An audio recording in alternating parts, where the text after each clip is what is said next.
চলো তোমাদের সাথে আজকে একটা রান্নার রেসিপি শেয়ার করা যাক। যদিও রান্নার রেসিপি আমার খুব একটা দেওয়া হয় না, তবু আজকে ইচ্ছে হলো এই রান্নাটা তোমাদের সাথে শেয়ার করতে। তো কিভাবে আমি এটা করেছি চলো বলি। তোমরা আগে বুঝতে পেরে গেছো যে এটা পনিরের রেসিপি। তো পনিরটাকে কেটে আগে আমি ভেজে নিলাম একটু লাল লাল করে। তারপরে এটাকে আমি তুলে একটু উষ্ণ গরম জলে চুবিয়ে রাখলাম, যেটাতে একটু নুন আর চিনি দেওয়া ছিল।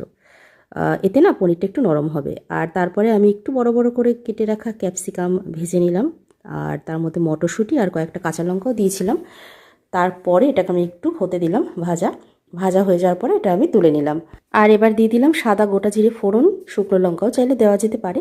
আর কি কি দিয়েছি দেখো, সেই জিনিসগুলো আমি এখানে লিখেই দিয়েছি, তোমরা চাইলে দেখে নিতে পারো। আর এরপরে আমি মশলাটা ভালো করে কষিয়ে নিলাম। একটু চাইলে কাশ্মীরি লঙ্কা গুঁড়ো দেওয়া যেতে পারে। এই দেখো আমি দুধ দিয়েছি, তারপর হলুদ দিলাম, স্বাদ মতন লবণ টবণ দিতে হবে। তারপর কষানো মশলার মধ্যে ভেজে রাখা ক্যাপসিকাম, মটরশুঁটি এসব দিয়ে দিলাম পনির।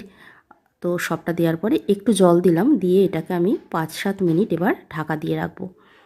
তো তারপরে আমি 10 মিনিট বাদে এটা আবার খুলবো। তো তখন একদম দেখা যাচ্ছে যে এটা ফুটে গেছে। আর দিয়ে দিলাম একটু সানরাইজের শাহি গরম মশলা। আর এখানে কিন্তু রেসিপিটা একদম রেডি।